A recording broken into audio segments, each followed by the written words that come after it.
दंडवत हो.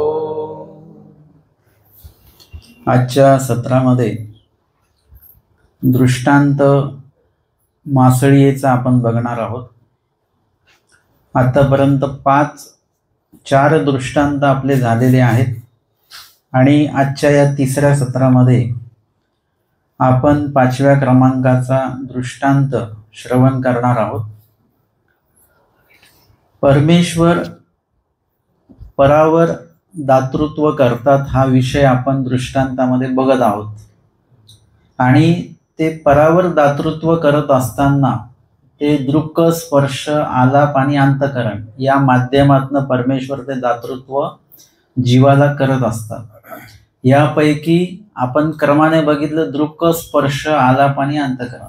दृक् पहिले आहे, परंतु दृष्टांत मात्र स्पर्शाचा आधी दिलेला आहे, कुकडीचा.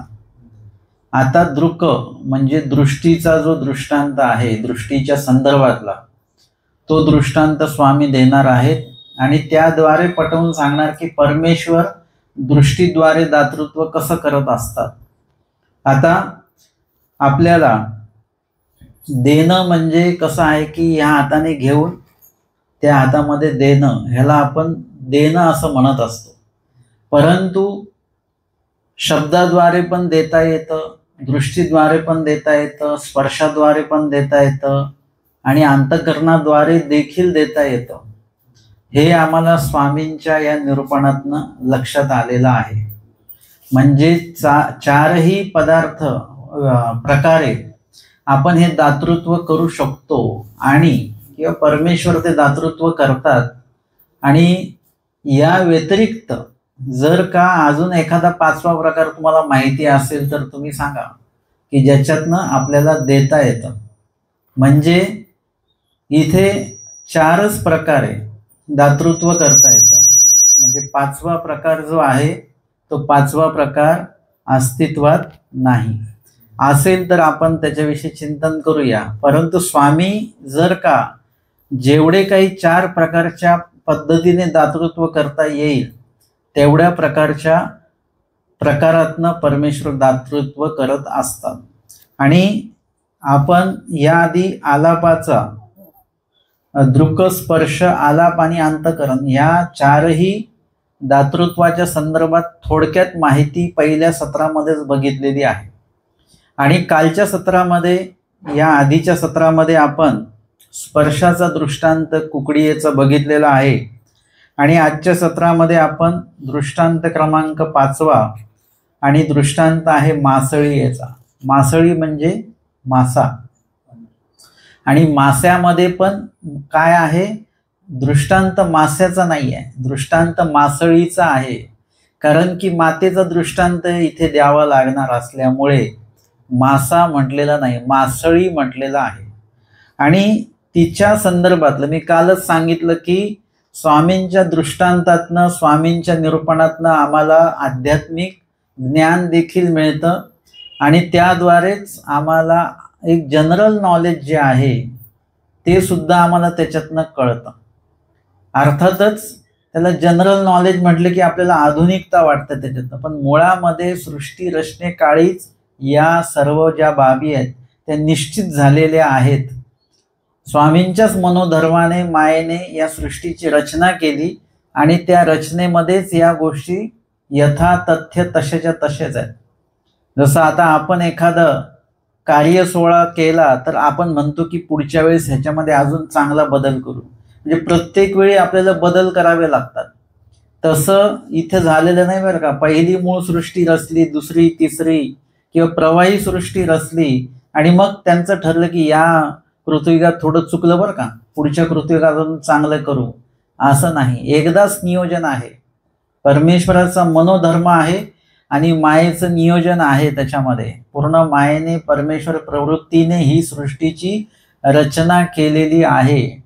आणि म्हणून बरोबर जसं आपले अवयव आहेत, पाय कुठे आहेत, खाली आहेत, डोळे कुठे आहेत, वर आहेत. जर का ते पायाला डोळे असते तर जमिनीचे खड्डे वगैरे दिसावेत म्हणून ते चाललं नसतं.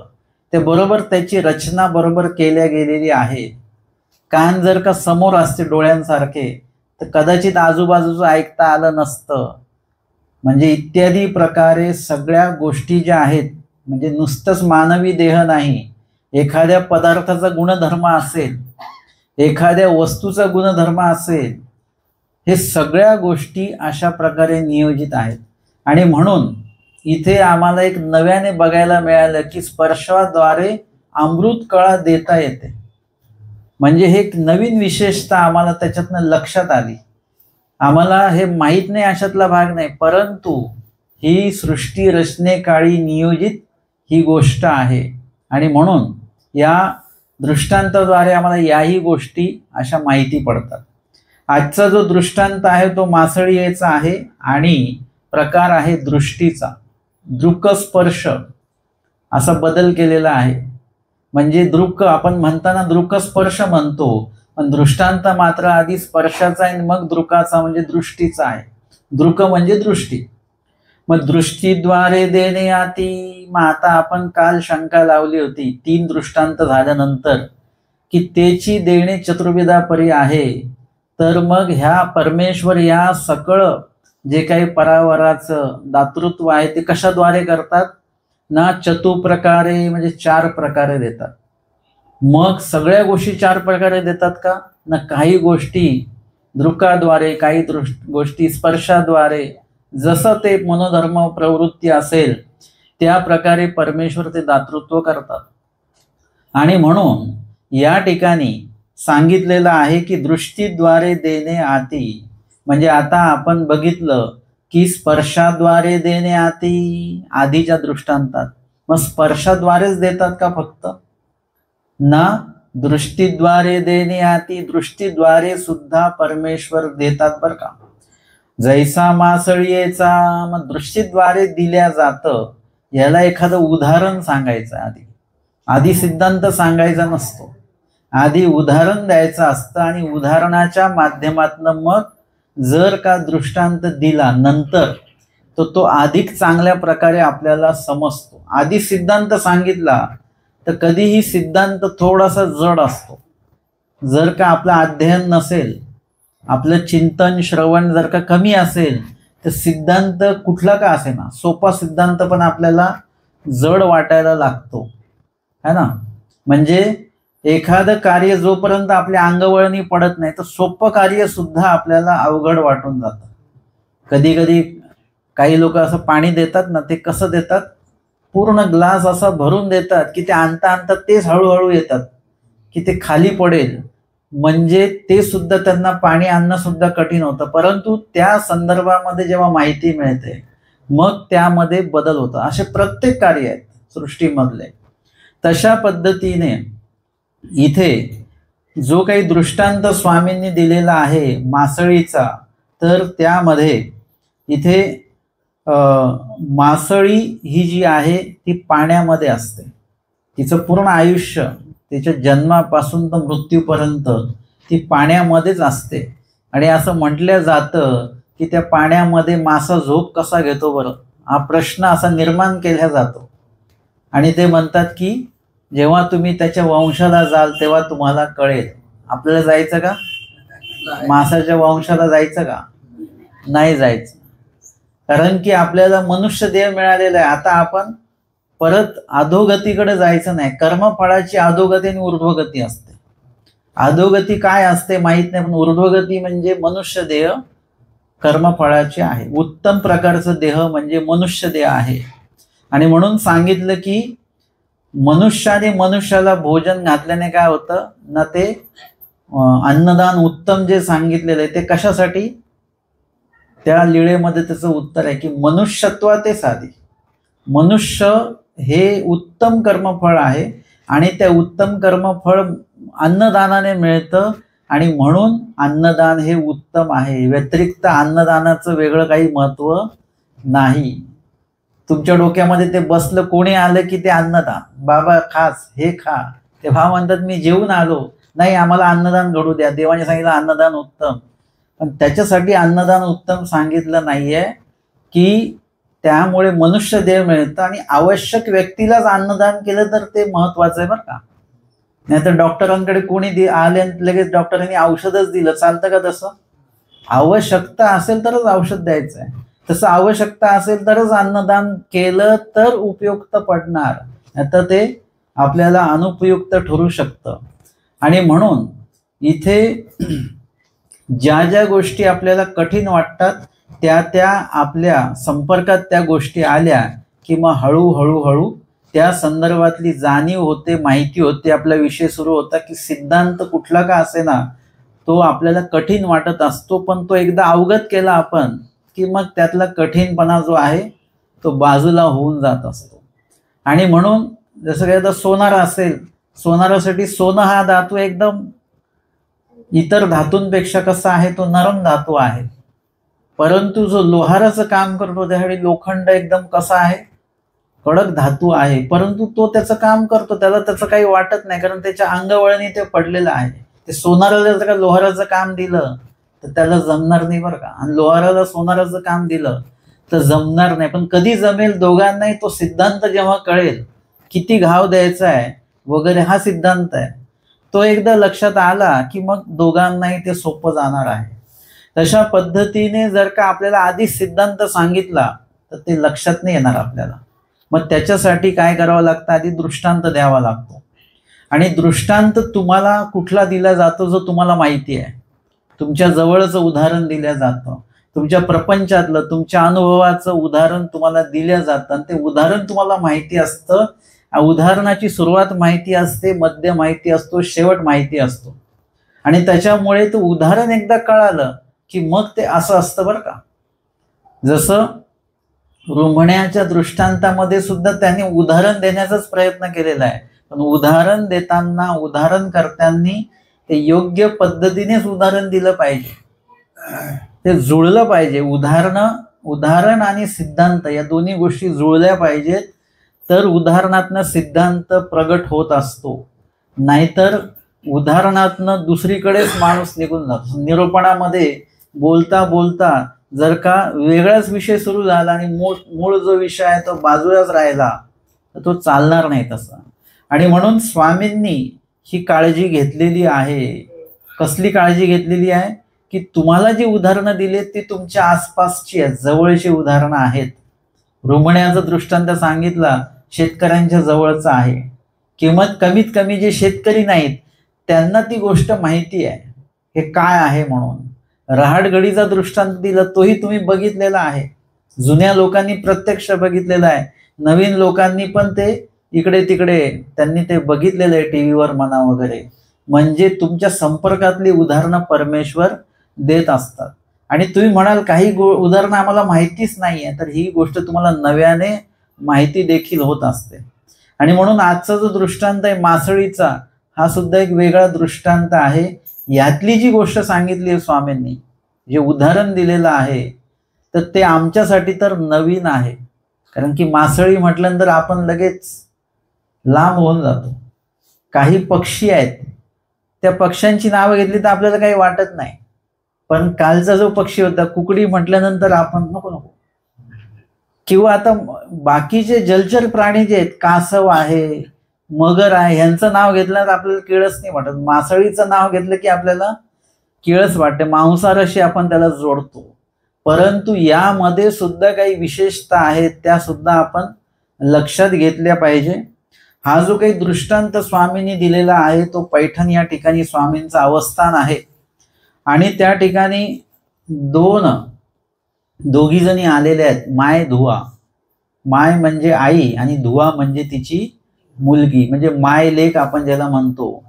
त्या दोघी जणी स्वामींच्या भेटीसाठी तिथे आलेल्या आहेत. मुळामध्ये त्यांचा नित्य उपक्रम जो आहे, दिनचर्या त्यांची वेगळी आहे, पण या ठिकाणी आजचा जो योग आहे त्यांचा या लीळेमधला, तो स्वामींच्या दर्शनाचा योग आहे. पूर्वार्ध 110 क्रमांकाची लीळा आहे, भोग नारायणी माय धुवा भेटी. गदोनायकाची ब्रह्मपुरी माय धुवाचे घर. म्हणजे त्या पैठण नगरीमध्ये जसं प्रत्येक आळीला नाव असतं, विभागाला नाव असतं, तसं गदोनायकाची ब्रह्मपुरी माय धुवाचे घर त्या विभागामध्ये, त्या विभागाला ते नाव आहे.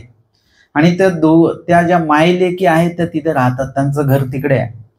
तिया कही प्रयागी स्नान करीती तोची देव पाहती कही लोणारी स्नान करीती, तोची देव पाहती कही पिंपळेश्वरी स्नान करीती, तोची देव पाहती आदित्यवारी भोगावतीयसी, महिमा तिये दिसी असी का लोकू भोगावतीयसी स्नान करी, ऐसा एकू आदित्यवारू आला. म्हणजे या दोन्ही माई लेकी कशा आहेत, धार्मिक आहेत. आणि धार्मिक असल्यामुळे ते काय करतात, त्या पैठण नगरी म्हणजे त्या काळी पूर्ण नदीचं पात्र आहे आणि गोदावरी नदी आहे, त्याच्यामुळे त्या ठिकाणी धार्मिक कार्य जे आहेत त्या काळी पैठण या गोष्टींसाठी प्रसिद्ध होतं. आणि तिथे अनेक घाट होते, त्या घाटांवर विविध जे काही विधी केल्या जातात वैदिक पद्धतीचे वगैरे ते त्या ठिकाणी केल्या जायचे. आणि म्हणून ह्या काय करायच्या, कधी एखाद्या घाटाला जायच्या आणि तिथे स्नान करून तिथला जो काही प्रतिमा असेल, तिथे काही मंदिर असेल, त्या मंदिरात जायचं आणि तिथलं दर्शन घ्यायचं आणि घरी जायचं. दुसऱ्या तिसऱ्या मंदिरात जायचं नाही. उद्याच्या दिवशी एखाद्या दुसऱ्या घाटाला स्नान करायचं, तिथलं मंदिर. म्हणजे पैठण मधली जेवढी काही मंदिर आहेत, थोडक्यामध्ये नदी तर एकच आहे, परंतु जेवढी काही मंदिरं आहेत त्या मंदिरांमध्ये जाऊन त्या त्या देवता प्रतिमेचं दर्शन घ्यायचं. आणि तोची देव पाहती म्हणजे आज याच देवाचं दर्शन, याच प्रतिमेचं दर्शन घ्यायचं. अशा प्रकारे त्यांचा तो नित्य उपक्रम सुरू होता. आणि त्या दिवशी काय होतं की आदित्यवारी म्हणजे रविवार असेल, भोगावतीयसी महिमा म्हणजे त्या ठिकाणी त्या पात्राचा किंवा त्या घाटाचा त्या दिवशीचा तो महिमा आहे. भरपूर लोक त्या ठिकाणी आलेले होते. ऐसा एकू आदित्यवार आला म्हणजे एक असाच आदित्यवार चालून आलेला आहे. आणि गोसाव्यांशी भोगनारायणाची पटीशाळेवरी आसन असे. भोगनारायणाच्या त्या पटीशाळेमध्ये, पटीशाळा म्हणजे काय, पडवी, घराला पडवी असते, त्याला पटीशाळा असं म्हटलं जातं. आणि स्वामींना त्या पटीशाळेमध्ये आसन असताना तेव्हा माय धुवा दोघी, माय आणि लेकी या दोघी जणी ज्या आहेत तिया भोगावतीशी स्नाना जाती होतिया, त्या स्नानाला जात होत्या. तेव्हा लेकी गोसाव्या ते देखिले म्हणजे इथे टळटिपेमध्ये येतं की लेकीने आधीच स्वामींना बघितलेलं होतं आणि मग तिने ते बघितलं स्वामींना, ती तिथेच ती वेधल्या गेलेली आहे आणि मग ते तिकडे घाटाकडे गेलेले आहेत. भोगावतीये स्नाने केली, तियाची वाटा मागवती आलिया, त्याच वाटेने ते परत आलेले आहेत. आणि सुरुवातीला काय, तिये जातीये वेळे गोसाव्या ते दारवठ्याहुनी सन्मुख देखिले, त्यांनी सन्मुख स्वामींना असलेलं बघितलेलं आहे. आणि मग स्नानाला गेल्या आणि त्या मुलीच्या मनामध्ये स्वामींच्या विषयी जो वेद निर्माण झालेला आहे तो तसाच आहे. आणि येताना मग ती मुलगी काय म्हणते आईला, तेव्हा लेकी म्हणितले, मुलगी म्हणते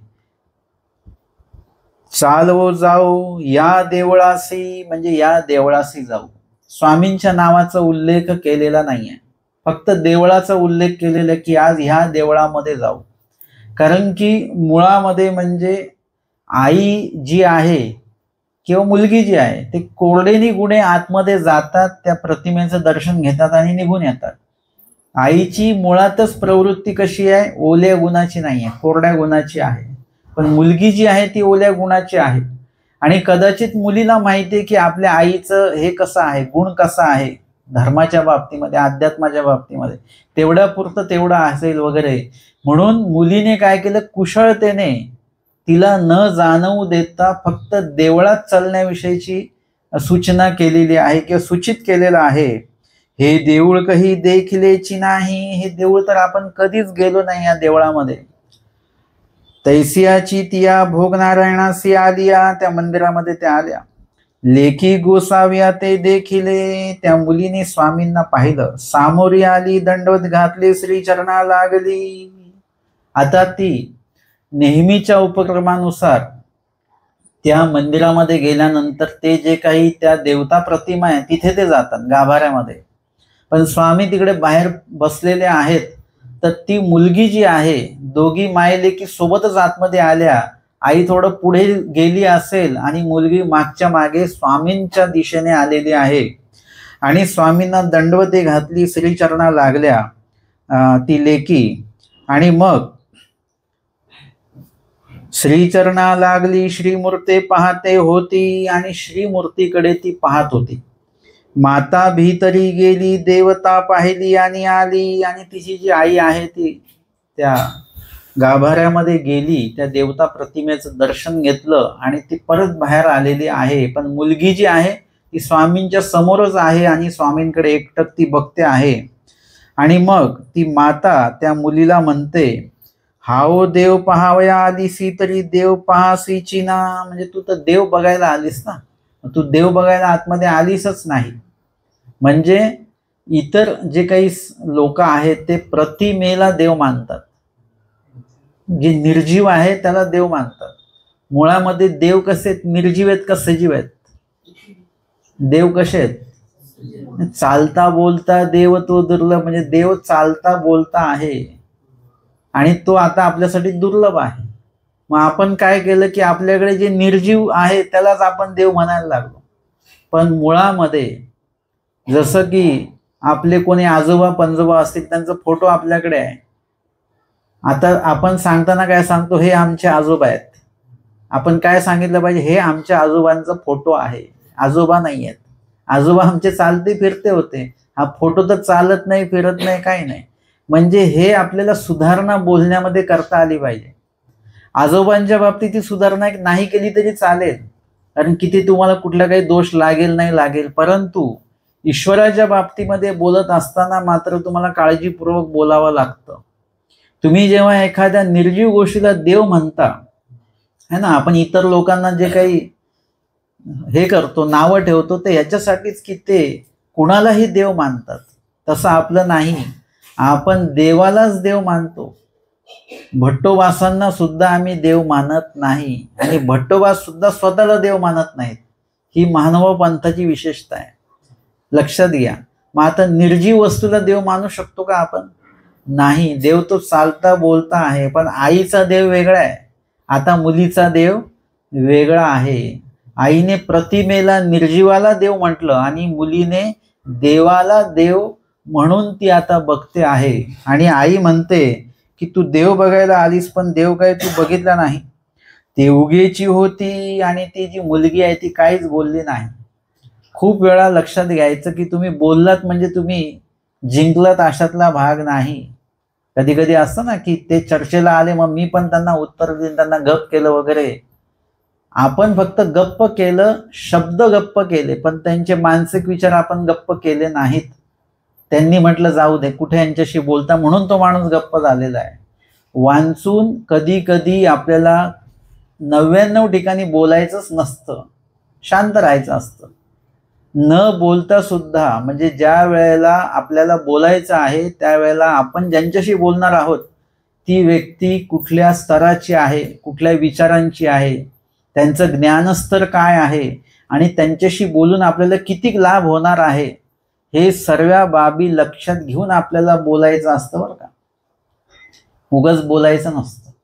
जसं महिला वर्ग भाजी घ्यायला जातात तर ते सगळं बघतात की भाजी कशी असेल, कडू निघेल का, काय होईल वगैरे, हे सगळं विचार करून ते घेतात. पुरुष मंडळींचं तसं नाही, ते गेले की जे सरसकट भाजी दिसेल ते घेऊन येतात. म्हणजे आपल्याला सगळ्या गोष्टींमध्ये वैचारिकता जी आहे ती बरोबर तिथे मांडता आली पाहिजे स्वतःच्या मनामध्ये. आणि मग बोलायचं की नाही बोलायचं हे आपल्याला ठरवता येत असतं. जर मला खूप लोक म्हणतात की तुम्ही या आमच्या मिस्टरांना सांगा, मुलाला सांगा, तो काही धर्म आचरत नाही वगैरे वगैरे. मी म्हटलो आम्ही 5-10 मिनिटात मी काही त्याला बदलू शकत नाही. त्याला तुम्हाला त्या प्रवाहामध्ये ठेवावं लागेल आणि मग हळूहळू त्याच्यामध्ये बदल होऊन, लगेच मी बोललो लगेच त्याच्यात बदल झाला असं होऊ शकत नाही. म्हणजे या ठिकाणी आपल्याला तो वेळ त्या व्यक्तीला देता आला पाहिजे. मग त्यावेळी आपण बोलायचं की नाही बोलायचं. जर का प्रतिकूल माणसाशी आपण बोललो तर तो अजून प्रतिकूल होतो, अजून त्याच्यामध्ये बिघाड होतो. म्हणून त्यावेळेला उगेची, म्हणजे त्यावेळेला आपण उगेच असलं पाहिजे. आमचे स्वामी अनेक ठिकाणी उगेची आहेत, काहीच बोलत नाही जास्त. जिथे बोलायचं आहे मात्र तिथे बोलतात. बोणेबाईंसोबत पैठणला जे स्वामी आले, बोणेबाईंसोबत आले आणि स्वामींचं मौन आहे. बोणेबाईंची नि स्वामींची भेट झाली तेव्हा स्वामींचं मौन आहे, स्वामी बोलत नाहीत. परंतु एक दिवशी काय होतं की स्वामींच्या इथे श्रीकंठी नख लागलेली आहेत आणि ते सकाळी स्वामींचं ते नख लागलेली ती जखम बोणेबाई बघतात आणि ते विचारतात काय झालं वगैरे. स्वामी काही बोलत नाही, पण त्यांच्या मनात अन्यथा काहीतरी येण्याची परिस्थिती तयार होते आणि लगेच स्वामी बोलतात. स्वामींना तिथे मौन सोडावं लागतं. म्हणतात बाई रात्री ऐसेनी ऐसा उपद्रव इथे झाला चोरांचा. म्हणजे तिच्या मनात अन्यथा ज्ञान यावं, म्हणजे तिचं जे काही शुद्धत्व आहे स्वामी भेटल्यापासून ते शुद्धत्व निघून जाईल, अपवित्र होईल तिचे विचार. ते विचार अपवित्र होऊ नये म्हणून स्वामींना तिथे बोलावं लागलं. या व्यतिरिक्त स्वामींना ते विचार तुमचं नाव काय, स्वामींनी काही म्हटलं नाही, काही सांगितलं नाही, आवश्यकता नाही वाटली देवाला. म्हणजे अशा पद्धतीने त्या ठिकाणी काय होत असतं की कुठे बोलावं, किती बोलावं हे स्वामींकडनं आम्हाला लक्षात घ्यावं लागेल. आणि तिथे स्वामी म्हणतात बाई असं असं रात्री झालं आणि लगेच स्वामींनी सांगितल्यामुळे तिच्या मनात येणार अन्यथा वगैरे जे काय असेल ते निघून गेलं तिथे. आणि म्हणून इथे ही जी काही लेकी आहे ती लेकी सुद्धा त्या आईशी काहीच बोलत नाही, ती उगेच आहे, ती स्वामींकडे पाहते आहे. म्हणजे तुम्ही एखादं कार्य जेव्हा करता, एकटक जेव्हा बघता, तेव्हा तुम्ही कोणाशी बोलत नाही, कारण तुम्हाला तो एकटक जे काही दृष्टी आहे ती जर का तुम्ही विचलित केली तर तुमचं जे संशोधन आहे त्या ठिकाणी ते थांबू शकतं. तुम्ही ध्यान अवस्थेमध्ये आहात आणि तुम्ही जर का कोणाशी बोलत आहात तर तुमचं ध्यान अवस्था विचलित होऊन जाईल तिथे. म्हणून तुम्ही जेव्हा ईश्वर कार्य करता त्यावेळी बोलायचं नसतं. ईश्वर कार्य करण्यासाठी जेव्हा तुम्ही येता त्यावेळी पण बोलायचं नसतं, त्यावेळी शांत राहायचं. आपण पोथीला येतो तेव्हा काय करायचं असतं, आधी ती बैठक तयार करावी लागेल तुम्हाला. लगेच पोथीला बसलं लगेच पोथी ऐकायला बसलो असं नसतं. तिथे निरूपणाला बसल्यानंतर निरूपण सुरू होण्याआधी आपल्याला मन आधी स्थिर करावं लागतं, स्मरण करावं लागतं, कुणाशी बोलावं लागत नाही. कोण आलं, कोण गेलं, कोण नाही आलं, उद्या कोण येणार आहे, काल कोण आलं होतं पोथीला, हे कुठलेच विषय बोलायचे नसतात. त्यावेळेला फक्त ध्यान अवस्थेमध्ये जाऊन तुम्ही स्थिर होणं गरजेचं आहे आणि मग त्यावेळी तुम्हाला जे काही सांगितलं जाईल ते तुम्ही स्थिर मनाने ते घेऊ शकता. आणि म्हणून उगेची असणे हा महत्त्वपूर्ण एक प्रकारचा विधीच आहे जो स्वामींकडनं पण आम्हाला प्राप्त झालेला आहे. आणि या ठिकाणी देखील ही जी लेक आहे ती उगेची होती. पुन्हा माता तिला म्हणते चालवो जाओ, लेकी बैसली होती. आता ती मुलगी जी आहे ती समोर बसलेली आहे स्वामींच्या आणि ती काही उठायला तयार नाही आहे. आई जी आहे तिला परत म्हणते चाल ग जाऊ, म्हणजे आता चल आपण हे दर्शन घेतलेलं आहे, माझं दर्शन झालं, तुझं बाकी आहे दर्शन आणि लगेच जाऊ आपण, घरी जायचं आहे आपल्याला वगैरे. परंतु ती मुलगी जी बसलेली आहे ती निरोदे उठली, म्हणजे तिला आईने पुन्हा पुन्हा म्हटलेलं असेल आणि जे आपल्याला अपेक्षित नसतं ते जर का आपल्याला कोणी करायला लावलं तर आपल्याला त्रास होतो, त्याचा त्रस उत्पन्न होतो त्या बाबतीमध्ये आणि आपण त्रासपूर्वक त्या गोष्टी करत असतो किंवा ते आपण त्या बाबतीमध्ये ती क्रिया करत असताना मनापासनं आवडीपूर्वक ती क्रिया आपण करत नाही. त्याच्यामध्ये अनावडी असते आपली आणि त्या अनावडीने त्रसून ती मुलगी उठलेली आहे आईच्या पुन्हा पुन्हा सांगण्यामुळे. आणि त्याच्यामुळे काय झालं की तैसाची जरू आला, म्हणजे तसाच एकदम ज्वर आला तिला. जशी ती उठली तसा तिला ताप आलेला आहे. म्हणजे लक्षात घ्या, तुम्हाला आता म्हणजे उदाहरणा सकट जर का सांगायचं, तुम्ही जर का गाढ झोपेमध्ये असाल आणि एकदम तुम्हाला कोणी उठवलं तर तुमचं लगेच डोकं धरतं, म्हणजे लगेच डोकं दुखायला लागतं. एकदम झोपेतनं उठलो तर असं होतं बरं का कधी कधी. तर म्हणून उठवताना आपण एकदम कोणाला खडबडून उठवत नाही, त्यांना पद्धतशीर, म्हणजे तो हळूहळू हळू झोपेतनं बाहेर आला पाहिजे. म्हणजे एखाद्याला झोपेतनं कसं उठवायचं याचं पण ज्ञान असतं बरं का. म्हणजे त्याला त्या पद्धतीने उठवायचं आहे. आमच्या संवत्सरला असताना एकदा काय झालं की एक जणांना जाग आली, आम्ही तिथे पडवीमध्ये झोपायचो असं, आणि जाग आल्यानंतर त्यांना असा आवाज यायला लागला काहीतरी. त्यांच्या लक्षात आलं की सापाचा आवाज आहे हा. हे करतो ना, फुसकारे मारतो. मग त्यांच्या लक्षात आलं कुठून येतोय आवाज वगैरे. तर बाजूवाले जे झोपलेले आहेत, साधूच होते ते, त्यांच्या बिछाण्यातनं तो आवाज येऊन राहिलेला आहे. थंडीचे दिवस अंगावर त्यांनी घेतलेलं होतं. मग त्यांच्या लक्षात आलं की इथे साप आहे. त्यांनी सगळा अंदाज घेतला लाईट वगैरे लावून, आणि मग त्यांना उठवलं पण कसं, हळूच उठवलं की तुमचा फोन आलाय बरं का. आणि आम्हाला त्या काळात फोन येणं म्हणजे आमच्या तेव्हा काळात मोबाईल वगैरे नव्हतं, फोन येणं म्हणजे आमच्यासाठी खूप महत्वाचं असायचं. तर मग बाबांच्या मोबाईल जे काही फोन होता टेलिफोन, त्याच्यावर तो सार्वजनिक, त्याच्यावर फोन यायचा तो. पण त्यांना हळूच उठवलं की तुमचा फोन आलेला आहे. तेही उठले. उठताना ह्यांनी कुशलता केली की तर सापाचा त्यांचा संपर्क येता कामा नये, आणि ते उठले, उभे झाले, आणि मग ते म्हणाले कुठे कोणाचा फोन आला. ते म्हणे फोन बिन नाही आला, तुमच्या त्या बिछाण्यात साप आहे. आणि मग ते घाबरले. ते म्हणजे इकडे घाबरू नका, साप तिकडे आहे.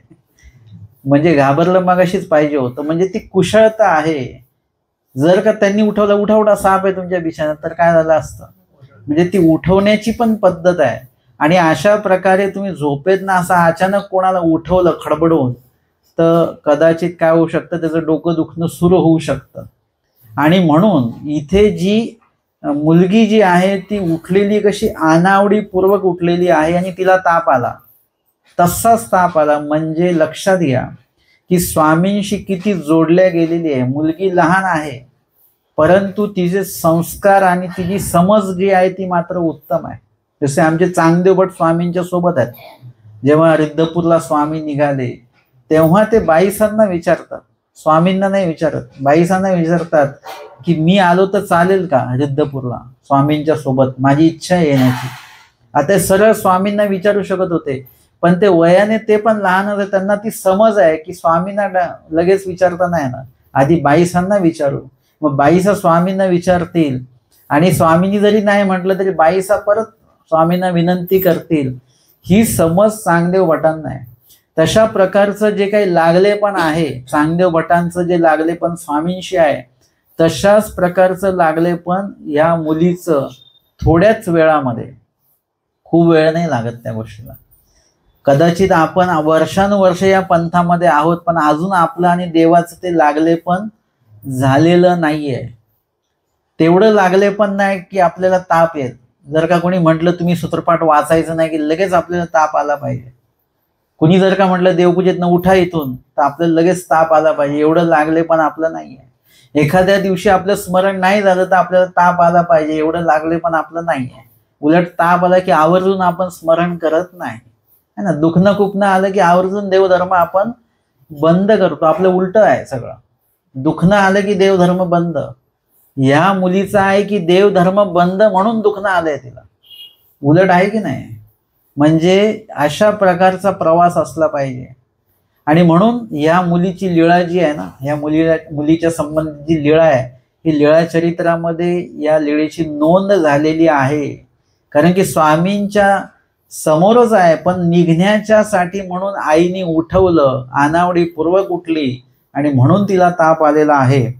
आणि मग भोगावती येसी गेलिया, स्नाने केली, मग घरासी आलिया, तैसेची लेकी निजली. आणि तसेच नदीकडे गेले, आंघोळ वगैरे केली, आणि घरी गेले, आणि त्यांना ताप आलेला आहे तिला, आणि ती तशीच झोपलेली आहे. तर अवस्था प्रगटो सरली, म्हणजे दशा अवस्था आहे. आणि त्या दशा अवस्थेमध्ये काय होतं, तो वियोग दुःख वाढत वाढत जाता जाता शेवट त्याचा मृत्यूनी होत असतो. आणि त्या अवस्था प्रगट होत होता, आणि तिची तब्येत अधिक खराब होत गेली, बिघडत गेली. आणि आईनी बघितलं तर लेकीसी देह जाय ऐसा जरूर आला असे, तिचा जीव जाईल अशा प्रकारचा ताप तिला आलेला आहे. म्हणजे साधारण ताप जो असतो तो लक्षात येतो आपल्याला किती ताप आहे वगैरे, आणि तो अधिक प्रमाणामध्ये असेल तर तोही लक्षात येत असतो. जसं रुक्मिणी औसा ज्या होत्या त्यांना कृष्ण महाराजांबद्दल ऐकल्यानंतर जे काही भेटीची ओढ किंवा वियोग दुःख होतं त्याच्यामध्ये तिला जो काही ज्वर आलेला होता, विरह ज्वर त्याला म्हणतात, त्या ज्वरामध्ये तिच्या हातावर जी काही पानं ठेवल्या जात होती नागवेलीची, खाण्यासाठी तिला दिल्या जात होती, ते पानं हातावर ठेवल्या ठेवल्या लगेच वाळून जात होती किंवा जळून जात होती, असं होत होतं. आणि ती 2-3 वेळा असंच झाल्यानंतर ती हडपिनीसी कोपली नामाच्या 10 टायमध्ये ते येतं.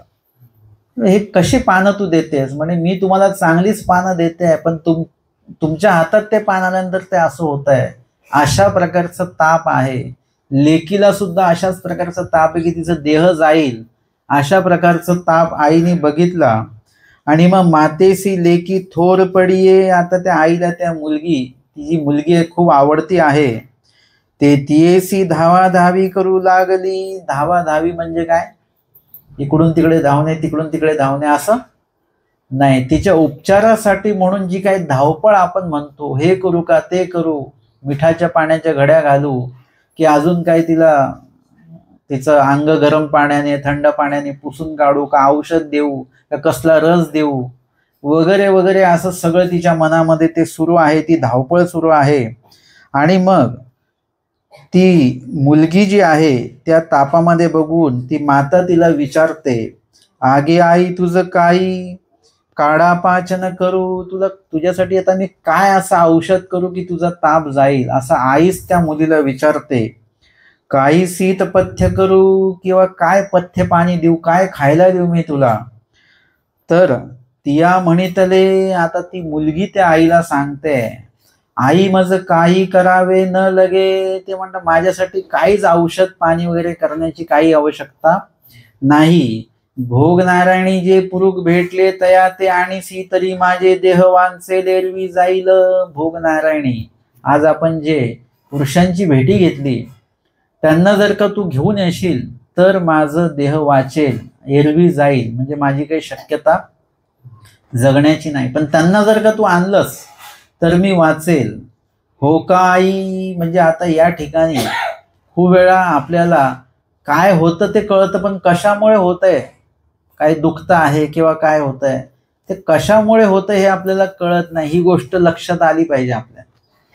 तशा पद्धतीने आता ती गोष्ट एखाद्याच लक्षात पण येईल की मला ताप का आला, सर्दी का झाली, हे आपल्या लक्षात पण येऊन जातं.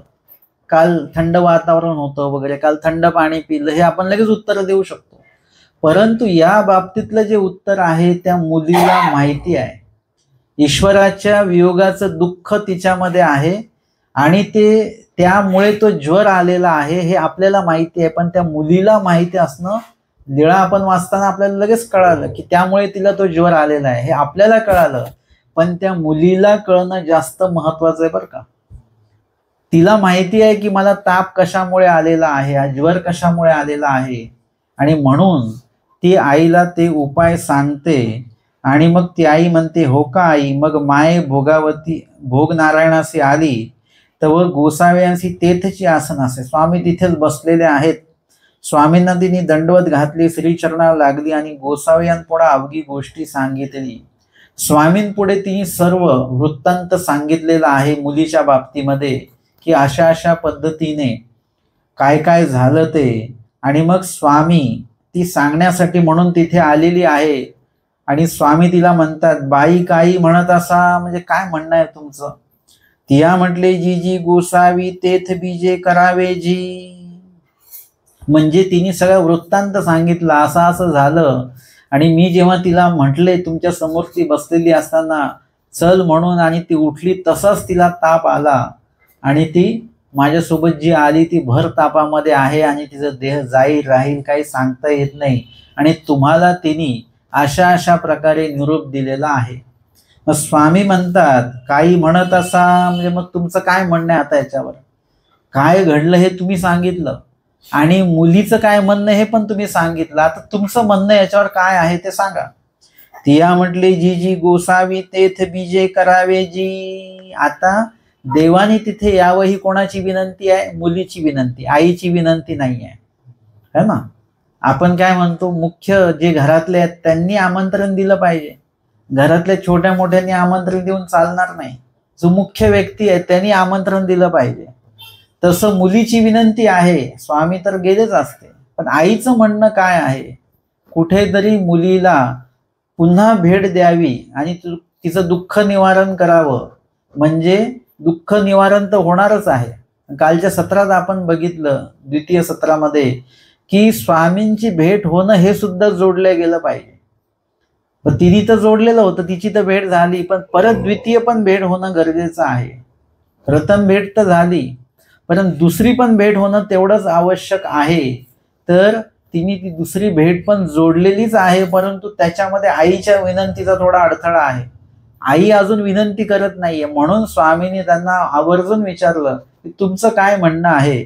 ती म्हणते, जीजी गोसावी तेथ बीजे करावे जी, म्हणजे तुम्ही माझ्या मुलीसाठी तिथे या. आता ही विनंती कोरडी नाही आहे, आईला ती मुलगी आवडती आहे, म्हणून विनंती सुद्धा मनापासून तळमळीपूर्वक आहे.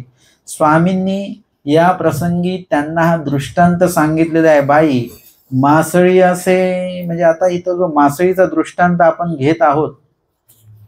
घेणार आहोत, तो दृष्टांत स्वामींनी या प्रसंगी सांगितलेला आहे. म्हणजे हा दृष्टांत स्वामींना सांगण्याची आवश्यकता का पडली. तुम्ही जर का नुसता दृष्टांत वाचला तर तुम्हाला तो संदर्भ लागणार नाही. असं का म्हटलं स्वामींनी, मासळीचा दृष्टांत सांगण्याची आवश्यकताच का पडली देवाला, तर त्याचं कारण हे आहे. आता इथे दृष्टीचा संबंध आहे.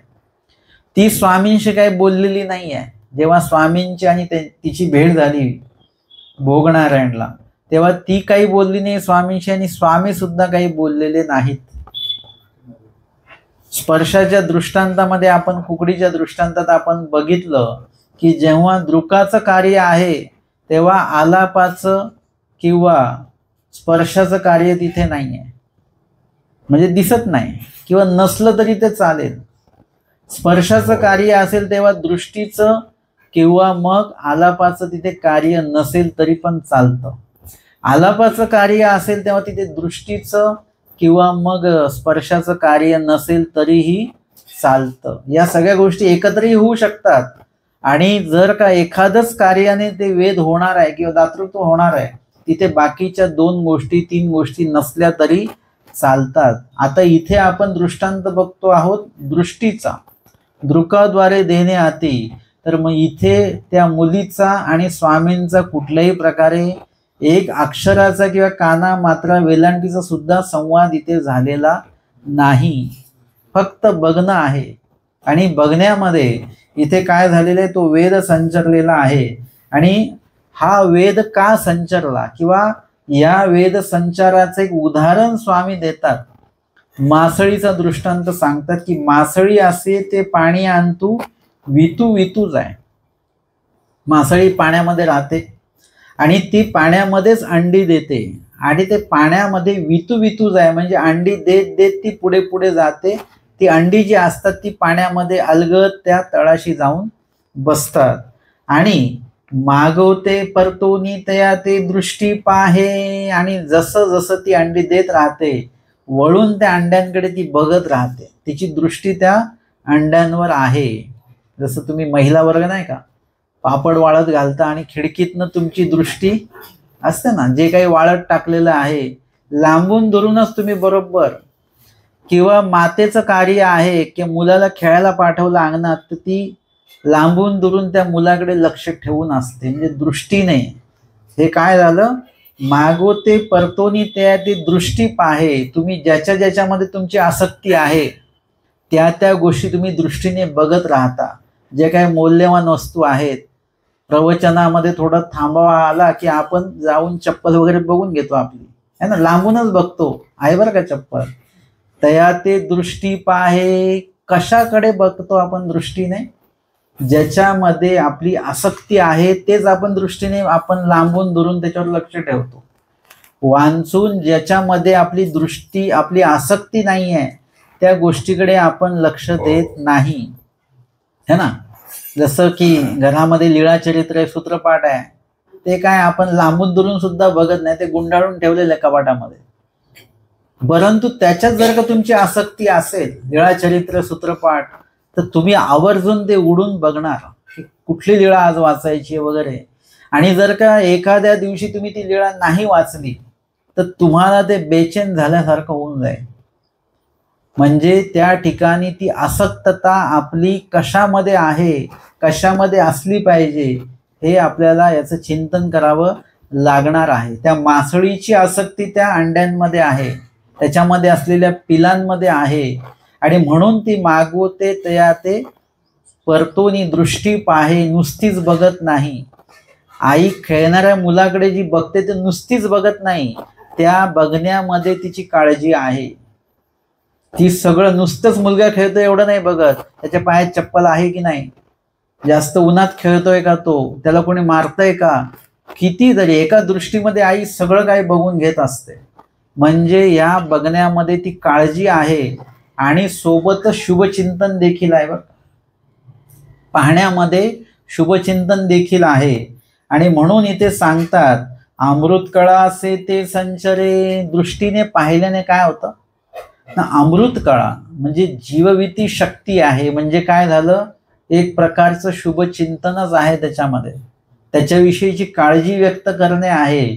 आणि त्या काळजी व्यक्त करण्याचं जे काही भाव आहे, ज्याला आजच्या काळामध्ये आपण एक तरंग म्हणतो की नाही, तरंग असतात. तर जसं एखाद्या शांत पाण्यात खडा टाकला की त्याच्यामध्ये तरंग तयार होतात. तो खडा टाकला इथे, पण त्याचे तरंग मात्र पूर्ण त्या एका विशिष्ट मर्यादेपर्यंत असतात.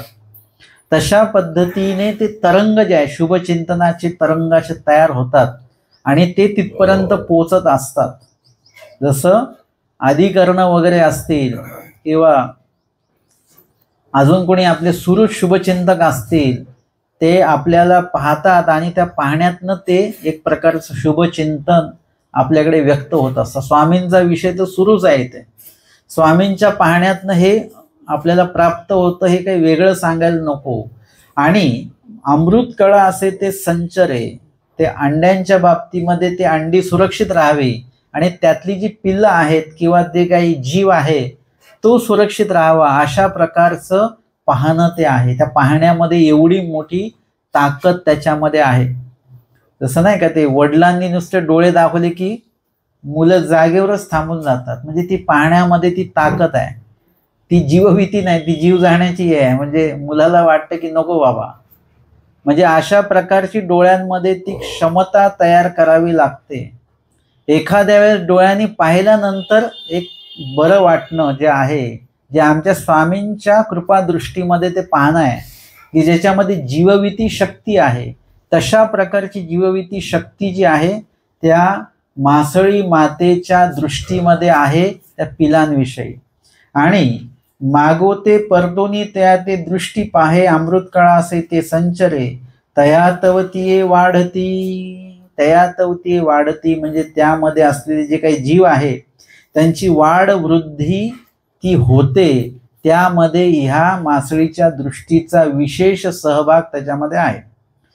तैसे परमेश्वराच्या दृष्टीपासून एका वेद संचरती. आता हा दृष्टांत आम्हाला समजला, तर स्वामींनी हा दृष्टांत का दिलेला आहे, कशासाठी दिलेला आहे, त्याचा सिद्धांत काय आहे, तो इथे सिद्धांत या दृष्टांताच्या माध्यमातून स्वतः स्वामींनीच सांगितलेला आहे. तैसे परमेश्वराच्या दृष्टीपासून एका वेद संचरित म्हणजे परमेश्वराच्या दृष्टीमुळे, म्हणजे कृपा दृष्टीमुळे एका वेद संचरिती म्हणजे एखादा जो जीव आहे, एका म्हणजे सगळ्यांना का नाही म्हटलं इथे, का नाही म्हटलं की तैसे परमेश्वराच्या दृष्टीपासून अवघ्या वेद संचरती, असं का नाही म्हटलं, एकाच का म्हटलं, कारण की सगळ्यांना वेद होत नसतो. स्वामींना ज्यांनी पाहिलं ते सगळे वेदल्या नाही गेले. आता इथे आपल्या बघण्याचा विषय चालू आहे, स्वामींच्याही बघण्याचा विषय आहे. म्हणजे या दृष्टांतामध्ये विषय एकच आहे की स्वामी त्या जीवाकडे बघतात, पण आपल्याला अजून परत एक विषय त्याच्यामध्ये घ्यायचा की आपणही स्वामींना बघतो. मग जेव्हा जीव देवाकडे बघणार तेव्हा काय होणार आहे की तो जीव वेधल्या जाणार आहे. तैसे परमेश्वराच्या दृष्टीपासून एका वेद संचरती. देव जेव्हा त्या जीवाला पाहतील तेव्हा त्याला वेद होणार, पण एका म्हणजे कोणाला, ज्यांनी तो अधिकार जोडलेला आहे त्यालाच होणार, ते सगळ्यांना होणार नाही.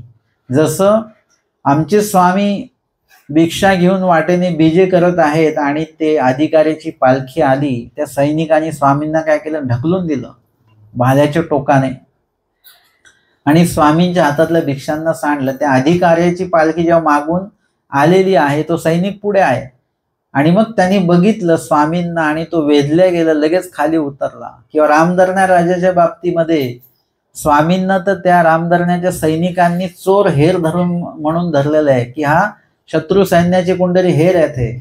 परंतु जेव्हा रामधरण्याला तिथे बोलवलं आणि त्या दिव्याच्या प्रकाशामध्ये स्वामींचे श्रीमुख बघितलं आणि ते मला हे तर स्वामी गोसावी आहेत आणि मग तिथे त्यांनी माफी मागितलेली आहे. त्यानंतर स्वामींना एका ठिकाणी चोर म्हणून धरलेला आहे, त्यावेळेला सोबत सांगाती पण आहे स्वामींचा. तो मुळात स्वामींचा सांगाती नाही, स्वामी म्हणतात हा आमचा सांगाती आहे. तुम्ही म्हटलं ना सांगाती, मग सांगाती.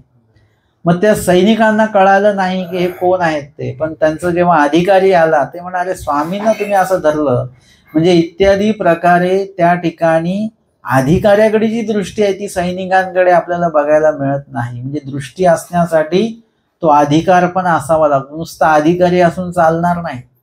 तो अधिकारही आपल्याकडे जीव स्वरूपी आपण तो कमावला पाहिजे. आणि म्हणून मी नेहमी म्हणत असतो, देव भेटून काही उपयोग नाही.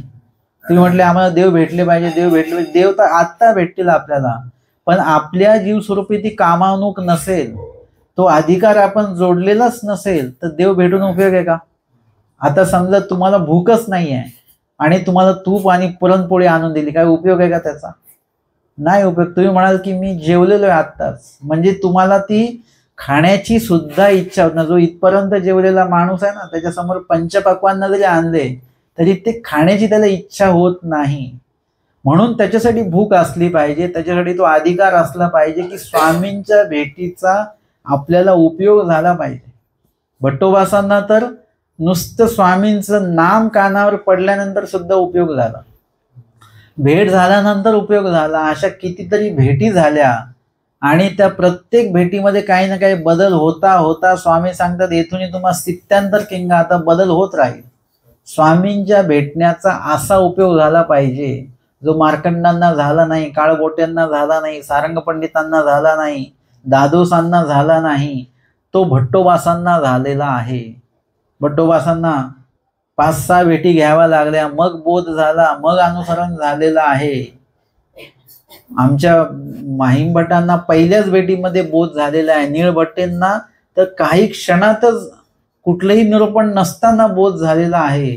म्हणजे या भेटीला भेट म्हणावं. एरवी तर स्वामी किती लोक अनंत अवतार आहेत, अनंत अवतार अनंत जीवांना कुठे ना कुठे भेटत असतीलच, त्या भेटीचा काही उपयोग नाही. त्यासाठी आपल्या जीव स्वरूपी अशी काहीतरी तयारी आपली असली पाहिजे.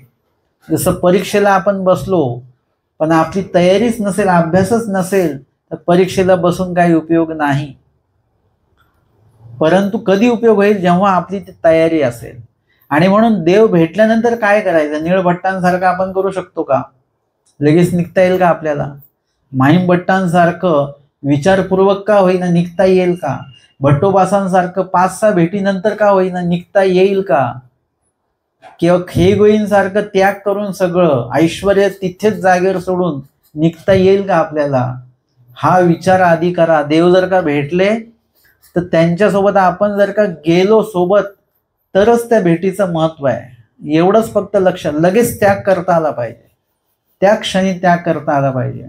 आणि म्हणून इथे परमेश्वराच्या कृपा दृष्टीने एखाद्याला वेद संचरतो, त्यामध्ये कुणाकुणाला वेद नाही झाला ते पण आपण बघितलेलं आहे. जे परमेश्वराच्या संपर्कात राहून, सोबत राहून स्वामींच्या सन्निधानाचा जसा तसा उपयोग नाही झाला, काहीतरी लाभ झाला, पण जसा तसा जो सारंग पंडितांना भजनाने पूर भजन घडलं पाहिजे होतं, ते पूर भजनही नाही घडलं, भूत भजनही नाही घडलं, म्हणजे नाही घडलं त्यांना ते. आणि म्हणून या ठिकाणी इथे सांगतात की तैसे परमेश्वराचे दृष्टीपासून एका वेद संचरिती, जे अधिकारी जीव आहेत त्यांनी ज्यांनी ते जोडलेलं आहे त्यांनाच वेद संचरतो. आणि म्हणूनच लीळाचरित्रामध्ये किंवा या लीळेमध्ये आपण बघितलं की माय आणि लेक सोबत आलेले आहेत. ती जी लेक आहे ती त्या आईची लेक आहे, म्हणजे त्या आईनेच त्या मुलीला जन्म दिलेला आहे.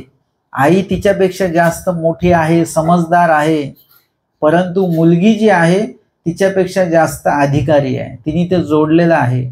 मुलीने पण स्वामींना बघितलं, आईने पण मुलीला स्वामींना बघितलेलं आहे.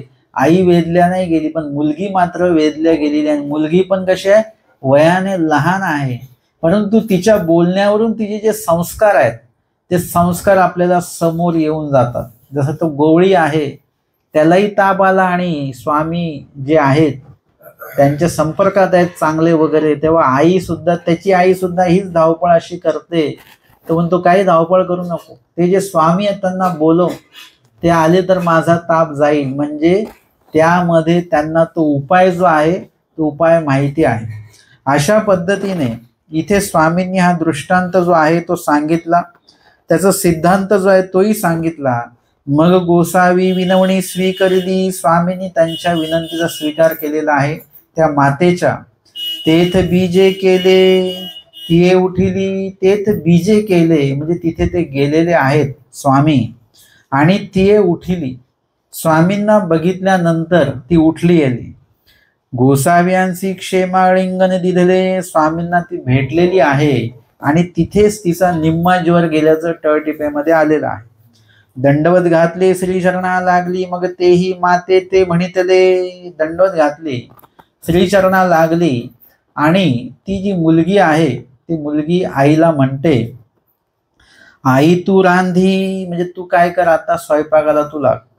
गोसाव्यान लागी बरवा उपाहारू निफजवी, स्वामींसाठी चांगला उपहार म्हणजे पदार्थ कसे बनव, चांगले व्यवस्थित असे बनव. मग गोसाव्यांशी मर्दना देईन, मी गोसाव्यांशी मर्दना देईन, म्हणजे स्वामींच्या स्नानाची तयारी जी आहे तर आधी मी स्वामींचं तेल वगैरे लावून श्रीमूर्तीची मी मालिश करेन. आणि मग तेही गोसाव्यांशी पडदनी दिधली, म्हणजे आंघोळीच्या साठी जे वस्त्र, आंघोळीच्या वेळेला जे नेसायचं वस्त्र त्याला पडदनी असं म्हटलं जातं, ती पडदनी स्वामींना दिल्या गेली. मर्दना दिदली, तिने स्वामींना मर्दना दिलेली आहे.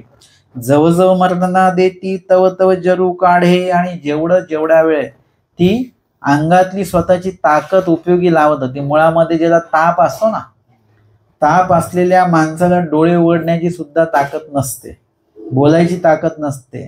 त्याला जर का आपण 2-4 वेळा विचारलं ना, जेवणार का, काही खाणार का, तो 4-5 वेळा विचारल्यानंतर नाही म्हणतो, ते पण त्याला शब्दांमध्ये ती ताकद नसते.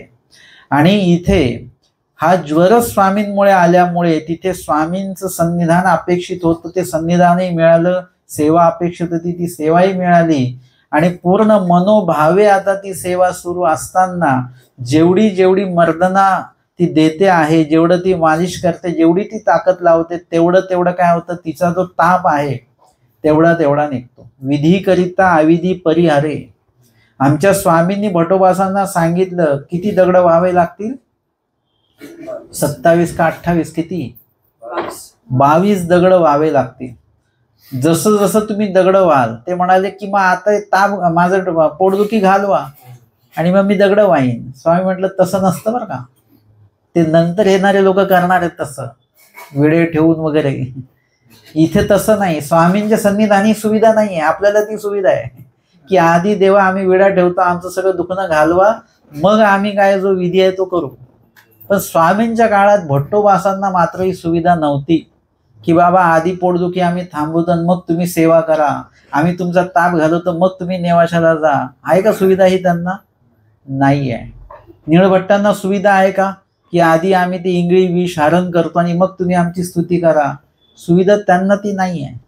आम्हाला मात्र ती सुविधा देवाने दिलेली आहे की आम्हीच ती खेचून आणलेली आहे. तिथे स्वामी म्हणतात की एक एक दगड वाहा, जसं जसं सेवा करा तसं तसं तुमची पोटदुखी जी आहे ती थांबत जाईल, जशी सेवा करा. मग किती दगड वाहिले त्यांनी? 22 दगडांचा फक्त करार होता. 22 दगडांमध्ये त्यांची पोटदुखी थांबणार होती. मग 22 आपल्यासारखं थोडीच आहे ते की बाबा ते 5 खेटी झाल्या म्हणजे आता पुढे परत स्थानाला जायचं नाही, परत दुखणं येईपर्यंत. आपल्यासारखं आहे का ते? त्यांनी ते 22 दगड वाहिले, 22व्या दगडाला ती पोटदुखी थांबली आणि ती सेवा थांबली असा उल्लेख आहे का वेळेमध्ये? नाही. उलट बरं झालं, आता पोटदुखीच थांबल्यानंतर आता थांबायची गरज आहे का काही? पुढे किती दगड वाहिली याचा उल्लेख नाही, पण एवढे कमीत कमी एवढे दगड तुम्हाला व्हावे लागतील तर तुमचं ते अविधी परिहार होणार. पोटदुखी नाही थांबली ती, तो अविधी आहे विधीतला, अशा ज्ञान दृष्टीने तुम्हाला बघावं लागेल. ते तुम्ही आता शारीरिक आजाराने हे बघू नका, हा विधी करण्यामागचे ती हा आजार आहे. जसं की आपल्याला जायचंय उद्या डोमेग्रामला, सगळी तयारी झाली, आज आपल्याला ताप आला म्हणजे काय? वातावरण आपण लगेच सुरून जातो, वातावरण खराब आहे, मध्येच पाऊस, आपण सगळ्यांना दोष देऊन बसतो. परंतु मुळामध्ये आपल्याला सहाय्य का नाही होत देवाचं? कारण की तो अडथळा आपण जोडून ठेवलेला आहे, म्हणून तो ताप आला आपल्याला. मग भट्टोबासांचं ते मातीकाम चालू असताना पोट दुखायला का लागलं? तो सेवेतला अडथळा आहे. तो सेवेतला अडथळा सेवेनेच दूर होणार आहे. आता या ठिकाणी भट्टोबासांनी ती सेवाच थांबवलेली आहे, म्हणून स्वामी विचारतात सेवा का थांबली नाही? ती सेवा स्वामी सुरू करून देतात आणि ती सेवा सुरू केल्यानंतर 22व्या दगडापर्यंत पोटदुखी थांबलेली आहे आणि पुढे मग सेवा चालू आहे. किती वेळ चालू आहे असा काही उल्लेख त्याच्यामध्ये नाहीये, पण सेवा थांबलेली नाहीये 22 दगडानंतर. हे एक नवीन चिंतन तुम्ही लक्षात घ्यायचं. आणि अशा पद्धतीने त्या ठिकाणी जशी जशी ती मर्दना देते तसा तसा तिचा जो ताप आहे तो बाहेर बाहेर पडतो आहे. आणि म्हणून आपल्या आयुष्यामध्ये किती शारीरिक दुखणं आपल्याला किती का येईना, तुम्ही देवधर्म जो करता तो शरीराने करू नका. तुम्ही जर का देवधर्म शरीराने करत असाल नुसता, तर तुमचं शरीर आजारी पडलं की तुमचा देवधर्म थांबला असं आहे. जसं कर्णधार थांबला की सगळं तो जो काही हे आहे त्यांच्यासोबत चालणारा, आमचे भट्टोबास थांबले तर काय झालं? सगळेजण बसले. स्वामी म्हटले माती का काम का थांबलं? ते म्हटले भट्टोबासांचं पोट दुखते म्हणून. मग भट्टोबासांचं पोट दुखते, बाकीच्यांनी माती काम थांबवण्याची काही गरज होती का? परंतु भट्टोबासांच्याच माध्यमातून ते सगळं चालू आहे. भट्टोबास मुख्य करून निरोपण आहे, भट्टोबास मुख्य करून सेवा आहे, म्हणून भट्टोबास थांबले की सगळे थांबते.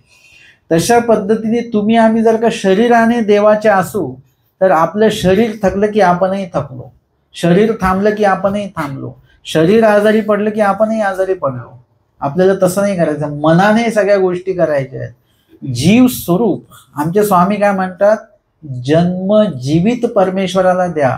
आता तुमचा जन्म मरेपर्यंत आहे ना, मरेपर्यंत आपला जन्म आहे, म्हणजे विधीसाठी आपला जन्म, आणि तो पण कसा पाहिजे? मरगळल्यासारखा नाही. तुम्ही किती वयस्कर झाले तरी त्याच्यामध्ये जिवंतपणा पाहिजे. आमच्या बाईसांचं वय किती असेल? रोजचे दंडवत, राशी एकी दंडवते घालितेची असती. भट्टोबास नाथोबासांचेही दंडवत निम्मे त्यांनी घातलेले आहेत. याला म्हणतात जीव स्वरूपाने जन्म जीवित, म्हणून बाईचा दंडवत घालतात. आम्ही नुसतं राशी एक दंडवते बाईचा घालतात म्हटलं तर आम्हाला आश्चर्य वाटतं. आम्हाला आश्चर्य वाटतं का? कारण की आम्ही मनाने दंडवत घालत नाही. आम्ही दंडवत घालताना मोजतो की नाही? कोणीतरी चुकून 6 दंडवत घालतात का सांगा बरं? ते 5च दंडवत घालतात. लोक इतके पक्के आहेत की 4ही नाही घालत, 6 पण नाही घालत, 5.5 पण नाही, 5.25 पण नाही, 5 म्हणजे 5च दंडवते घालतात ते बस.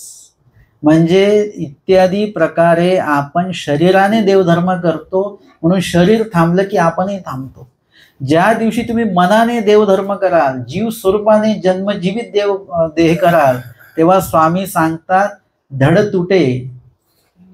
तुटू द्या, परंतु त्या ठिकाणी वासना न संडावी. म्हणजे मनाने तर देव चालूच आहे की नाही. असे काही लोकांच्या बाबतीत मी ऐकलं की ते म्हणाले की ते म्हणजे त्यांच्यामध्ये डोळे सुद्धा त्यांची उघडत नाही, एकदम बेशुद्ध अवस्थेत असल्यासारखं आहे, पण स्मरणाचा त्यांचा एवढा व्यासंग आहे की हातामध्ये गाठी नाही तरी सुद्धा त्यांचा अंगठा जो आहे तो असा असा गाठीचे मणी ओढल्यासारखं त्यांची ती हालचाल बोटांची चालू आहे. म्हणजे तिथे सुद्धा त्यांचं ते एक प्रकारे तुटक मुटक का होईना त्यांचं स्मरण चालू आहे, त्याच्यामध्ये खंड नाही आहे. किंवा त्या अवस्थेतही देवाचं श्रवण चिंतन जे आहे ते आठवणं, आता ऐकण्याची क्षमता नसेल पण आठवण्याची क्षमता त्यावेळेला असते, आहे ना. मरायला टेकलेल्या माणसाला आठवते की नाही, माझी ती नात आली नाही, तो नातू आला नाही, आठवण्याची क्षमता आपली चांगली असते. त्याच वेळेला आम्हाला देव आठवता आला पाहिजे. आमच्या महादाईचा शेवटच्या टप्प्यामध्ये आहेत, आता कुठल्याच हालचाली नाही आहेत, पण त्यावेळेला आमच्या स्वामींनी जी काही हालचाल त्यांना सांगितलेली आहे देव आठवण्याची, ती मात्र त्यांची सुरू आहे. त्यांचे श्वास कमी होत असतील पण नामस्मरण मात्र त्यांचं कमी झालेलं नाही. ही क्षमता आपल्यामध्ये असली पाहिजे. आणि म्हणून आम्हाला जो देवधर्म करायचा आहे तो जीव स्वरूपाच्या माध्यमातून करायचा. आमचे स्वामी जे दातृत्व करणार आहेत ते देह स्वरूपाला दातृत्व करत नसतात बरं का. तुम्ही आम्ही विडे कशासाठी ठेवतो, आमचं देह चांगलं राहावं, है ना, आमची तब्येत चांगली राहावी. आपण विडे ठेवले पाहिजेत, आमचं जीव स्वरूप चांगलं राहिलं पाहिजे. जीव स्वरूप जर का चांगलं असेल तर तुमच्या देहाला त्या ठिकाणी कुठल्याही प्रकारचं काही तुम्हाला त्याची आवश्यकता पडत नाही. आणि हे लक्षात घ्यायचं की परमेश्वर बोध देतात, प्रेमदान देतात, किंवा अजून काही तुमची योग्यता, अधिकार, कणव, हे सगळं तुमच्या जीव स्वरूपाशी संबंधित आहे, देह स्वरूपाशी संबंधित नाही. आत्ता तुमचं जर का जीव स्वरूप जर का ईश्वराच्या ठिकाणी असेल तर तुमचं देह सुद्धा बरोबर ईश्वरासाठी कार्य करणार आहे. आणि म्हणून आमच्या ज्या हिराईसा आहेत त्या हिराईसा त्यांची मुलगी सरल्यानंतर लक्षात घ्या त्या ठिकाणी काय अवस्था होत असेल एखाद्या आईची मुलगी सरल्यानंतर. परंतु त्या ठिकाणी देखील भटोबासादिकांचे जे गुरुकुळ सगळं आलेलं आहे, त्यांना भोजन विजन सगळं यथोचित सगळं भजन पूजन त्यांनी केलेलं आहे. कारण की तिचं जीव स्वरूप त्या ठिकाणी कार्यरूप करत आहे, देह स्वरूप तिथे नाही कार्य करत. त्या जीव स्वरूपाच्या माध्यमातून देहस्वरूप कार्य करत आहे. आणि ज्या ठिकाणी आपण देहाने कार्य करतो तिकडे आपण सांडव बांधायला लगेच मागे हटतो की नाही. कसली काळजी आपल्याला, सांडवा बांधताना जर का देहाची काळजी आहे तर मग आपण मागे हटतो. पण भट्टोबासांचं जे काही सांडवा बांधणं आहे ते देहाचं कार्य नाही, त्यांच्या मनाचं जीव स्वरूपाचं कार्य आहे. म्हणून त्यांना असं वाटतं की काही हरकत नाही, इथे आपलं देह गेलं तरी हरकत नाही. आमच्या निळभट्टांना सुद्धा इंगळी चावली, देह गेले तरी हरकत नाही. तिथे स्वामींनी म्हटलं की काळवंचना करायची का, म्हणजे देह वाढवायचं का अजून. आपण जन्म म्हणतो, आयुष्य म्हणतो, पण देहाचं आयुष्य वाढवायचं का. ते म्हणतात नको, कारण की ते मनापासून त्यांचं सगळं ते सुरू होतं. आणि म्हणून लीळा चरित्रामध्ये आम्हाला तिथे सगळीकडे जीव स्वरूप कार्यरूप असलेलं दिसतं, देह स्वरूप नाही. आणि म्हणून त्या लोकांचं देह जरी गेले तरी त्यांना त्याची काळजी नाही आहे. डांगरेशांना म्हटलं इथून निघून जा, ते कशाला लागलं, त्यांच्या देह स्वरूपाला नाही लागलं, ते त्यांच्या जीव स्वरूपाला लागलं. की देवाने मला सुद्धा जायला सांगितलं, खूप वाईट वाटलं. आणि त्यांनी काय केलेलं आहे, देह तिथंच आहे त्यांचं, काय सोडलं त्यांनी, जीव स्वरूप त्याच्यातनं निघून गेलेलं आहे. आणि म्हणून तुम्हाला आम्हाला ईश्वरपैकीचं कुठलं कार्य करताना मी असं सांगत असतो, दिवसभरामध्ये 10 गाठ्या नाही केल्या तरी चालेल, एकच गाठी करा, पण जीव स्वरूपाच्या माध्यमातून करा, देह स्वरूपाच्या माध्यमातून, नुसतं वर नका करू. तिथे जन्म जीवित परमेश्वरासी द्यावे, धडतुटे तो धावावे, देह पडे तो करावे, परी जीवन न सोडावे. जीवन म्हणजे काय, आपल्या देहातला जीव नव्हे. तुमचं आमचं जीवन काय आहे, परमेश्वर तुमचं आमचं जीवन आहे. बाईसांना सांगितलं स्वामी नाही राहिले, त्यांनी लगेच स्वतःला थांबवून दिलं तिथे. भट्टोबासांना सांगितलेलं आहे की स्वामी निघून गेले, बीजे केले स्वामींनी, तिथे त्यांचं जगणं एक प्रकारे थांबलेलं आहे, काहीच कळत नाही त्यांना, भान हरपून गेलेले आहेत. म्हणजे अशा पद्धतीने इथे जीव स्वरूपाच्या माध्यमातून ते आहे. म्हणून आमचा जो जीव आहे, जीवाचा आत्मा कोण आहे, परमेश्वर आहे. तुम्ही जर का म्हणाल हा आमचा आत्मा आहे, तो आमचा आत्मा आहे, हा विशेष माझा आत्मा आहे, तो स्थान माझा आत्मा आहे, तुमचा आमचा सगळ्यांचा आत्मा कोण आहे, परमेश्वर आहे. परमेश्वर नाहीत तर आपण नाही. अशा प्रकारे आपण जन्म जीवित परमेश्वराला जेव्हा देतो तेव्हा आपल्याला जिवंत ठेवण्याचं कार्य परमेश्वर करत असतात. बघा बरं, आपल्याला एखादंच खाण्यापिण्यात कमी जास्तपणा लगेच आपल्याला चक्कर येते वगैरे. आणि जे चर्येवर जे पुरुष आहेत त्यांचं ते किती गोष्टींवर त्यांचं नियंत्रण आहे. मांस धातू आटून गेली, मेद धातू आटून गेलेली आहे, रक्त त्यांचं हे कमी कमी आहे, इत्यादी प्रकारे असून सुद्धा ते का जगत आहेत? कारण की त्यांचा आत्मा परमेश्वर असल्यामुळे त्या ठिकाणी कुठल्याही प्रकारची अडचण त्यांना येत नाही जगण्यामध्ये. आणि म्हणून इथे काय आहे की स्वामींनी सांगितलेलं आहे त्या दृष्टिकोनातनं आपल्याला मरत जरी असू, शेवटचा श्वास जरी येत असला तरी आपली जी वासना आहे म्हणजे ईश्वराच्या संदर्भामध्ये निकी वासना, ते जे काय कार्य मनाचं आपलं सुरू आहे ते आपलं कुठेही बंद नाही झालं पाहिजे, ते सुरूच राहिलं पाहिजे अंतकालेच. आणि म्हणून भट्टोबास म्हणतात की शेवटपर्यंत देव तो तुवाची आठविला. म्हणजे तू महादायसांना ते म्हणतात की शेवटपर्यंत तुम्ही देव आठवला बरं का. म्हणजे अशा पद्धतीने ही पोचपावती भट्टोबास त्यांना देतात. आणि अशा पद्धतीने त्या मुलीचं जो ताप आहे तो निघत गेला. मादने झाले, पूजा झाली, अर्पणा दिली, गुळळा झाला, विडा झाला, आपण प्रसादू घेतला. त्या मुलीने स्वामींच्या उचिष्ट प्रसाद घेतला. मग गोसावी बाजे सुपतीवरी पहुड स्वीकारेला. तिथे स्वामींनी वामकुक्षी घेतलेली आहे. उपहूड झाला, उठले स्वामी. तेही चरण क्षाळन केले स्वामींचे. मग गोसावी भोगनारायणा बीजे केले. आणि मग स्वामी भोगनारायणाच्या मठामध्ये जातात. तळटिपेमध्ये आलेले जेव्हा स्वामी पुन्हा निघतात तेव्हा तिने दाटोनी क्षेमालिंगन दिले. तिने त्या लहान मुलीने स्वामींना परत क्षेमालिंगन दिलेले भेटली.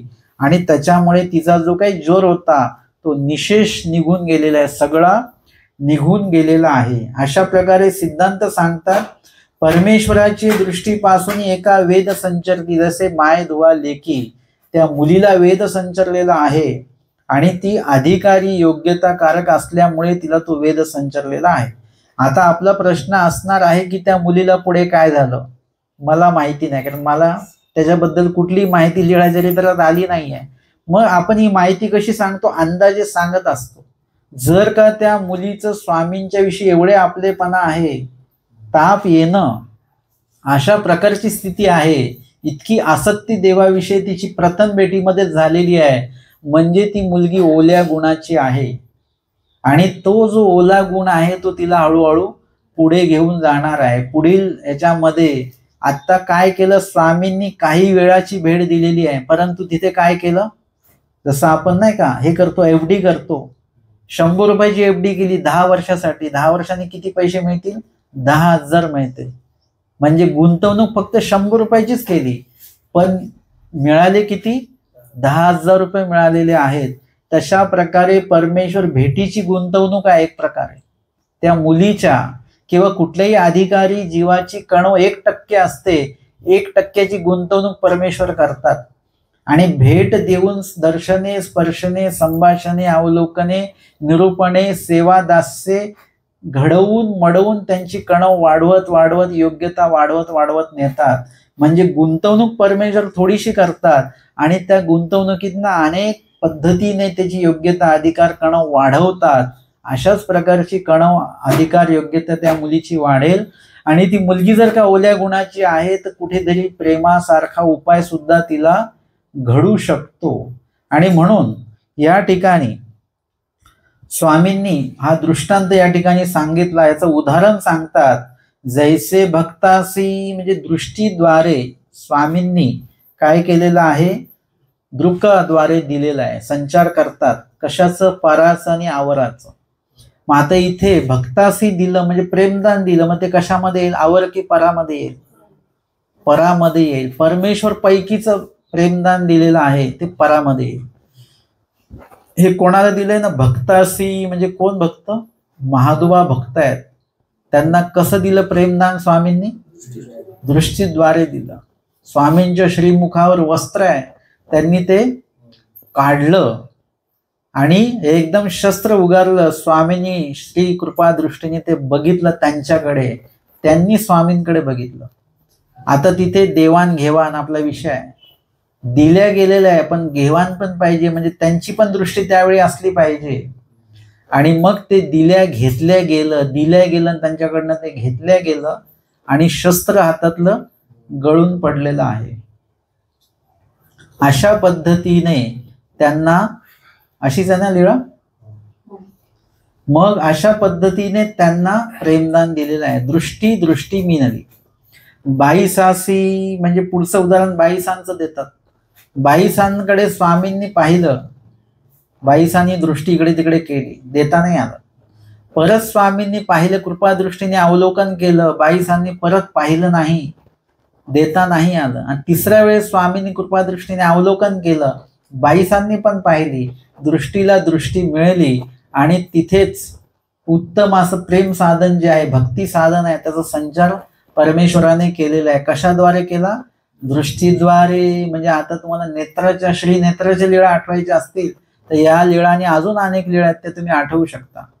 निधिवासाची सभेसी म्हणजे निधिवास म्हणजे नेवाशाला आमचे स्वामी आहेत. दिवाळीचं सर्व वातावरण आहे आणि त्यावेळेला तिथे स्वामींच्या सन्निधानी भक्त मंडळी आहेत. त्यांना ना आंघोळ आहे, ना नवीन कपडे आहेत, ना अत्तर, ना अभ्यंग स्नान वगैरे काहीच नाही आहे. आणि त्यांच्या डोक्याला तेल सुद्धा नाही लावलं, असंच कोरडे कोरडे केस आहेत. आणि त्याच वेळेला गावातले काही लोक अभ्यंग स्नान वगैरे सगळं अत्तर बित्तर लावून मुखी तांबूळ असं स्वामींच्या दर्शनाला आले. काही स्वामींना अर्पण केलं, भजन पूजन केलं. आणि त्यावेळेला तिथे बाजूला भक्तजन बसले. त्यांची परिस्थिती अशी आहे आणि यांची परिस्थिती अशी आहे. आता तुमची आमची सगळ्यांची दिवाळी कशी, त्या गावातल्या लोकांसारखी आहे. दिवाळी म्हणजे कसे कपडे घालतो आपण? चांगले कपडे, दागिने, सगळं अभ्यंग स्नान वगैरे, ही आमची दिवाळी आहे. आता भक्तजन जे आहेत स्वामींच्या सोबत आहेत त्यांची दिवाळी काहीच नाही, नवीन कपडे नाही, काहीच नाही, काहीच नाही. आता हे सगळी इथे जर आहेत, आता हे जर का स्वामी विचार करत केला असेल स्वामी, हे जर का घरी असते तर काय केलं असतं यांनी सुद्धा असेच कपडे वगैरे घातले असते, अभ्यंग स्नान केलं असतं. आज हे आपल्या सन्निधानी आहेत, आपल्या सेवेसाठी आहेत आणि बाकीचे लोक जे आहेत ते अशा पद्धतीने आनंद उपभोगतायत, पण यांना मात्र तो आनंद नाही. मग काय करावं? यांना आनंद द्यावा लागेल.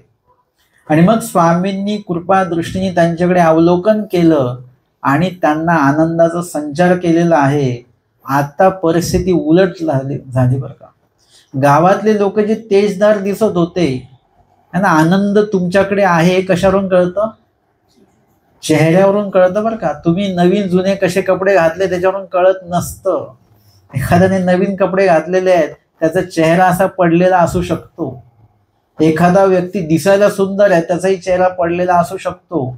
एखादा व्यक्ती काळा कुट्टा आहे, मामाजी आम्हाला उदाहरण देतात, एखादा व्यक्ती काळा कुट्टा पण त्याच्याकडे बघितलं की आपल्याला प्रसन्नता वाटते. त्याचा चेहरा ताजा तवाना आहे, तो प्रसन्न आहे. प्रसन्नता जी, त्याच्याकडे जो आनंद आहे त्याच्यावर सगळ्या गोष्टी डिपेंड आहेत. तुम्ही किती गरीब श्रीमंत आहे त्याच्यावर काही अवलंबून नाही. आणि म्हणून या ठिकाणी ते जी भक्त मंडळी आहेत, आता तिथे गरीब श्रीमंत हा प्रकार राहिलेला नाही आहे. चांगल्या प्रकारची वस्त्र हा प्रकार राहिलेला नाही, अभ्यंग स्नान हा प्रकार राहिलेला नाही आहे. आनंदाचा संचार थेट कुठे गेलेला आहे? आता जे बाकीचे आलेत ना, अभ्यंग स्नान, वस्त्र, अलंकार, तांबूळ, हे सगळं देहाशी संबंधित आहे. देहाशी संबंधित असताना तुम्ही आनंदित होऊ शकत नाही. आमच्या स्वामींनी जो आनंदाचा संचार केला तो जीवस्वरूपी केला. आता तो आनंद आहे, खरा आनंद तो आहे. तो तुम्ही लपवला तरी लपवू शकत नाही, त्याला तो आनंद म्हणतात. आणि परमेश्वर जीवस्वरूपी देतात. आता त्या गावातल्या लोकांना वाटतं की आमच्यापेक्षा हेच ताजे तवाने दिसतात, है ना. तुम्ही कधी मार्गात जा, है ना, मार्गात जा तुम्ही, तर तिथे जे काही साधू मंडळी आहेत स्मरणनिष्ठ वगैरे, ते तुम्हाला तुमच्यापेक्षा पण ताजे तवाने दिसतात. त्यांना विचारा, साधूंना तुम्ही कधी आंघोळ केली आहे? ते म्हणतात आम्ही 4 दिवसातनं एकदा आंघोळ करतो, काही 8 दिवसातनं करतात. पण त्यांच्या चेहऱ्यावर तो ताजे तवानेपणा आहे, कारण त्यांच्याकडे स्मरणाचा आनंद आहे, सेवेचा आनंद आहे. आधी करणं, विचारा बरं तुम्ही चेहऱ्याला काय लावता? एवढा ताजा चेहरा कसा दिसतो अधिकरणांचा? त्यांच्याकडे तो स्मरणाचा आनंद आहे, ईश्वराचा आनंद त्यांच्याकडे आहे. तो जीव स्वरूपाशी संबंधित असल्यामुळे तो देहस्वरूपावर बरोबर प्रकट होतो. देहस्वरूपाचा आनंद जीवस्वरूपी जात नसतो. परंतु जीव स्वरूपाचा आनंद देह स्वरूपावर येत असतो.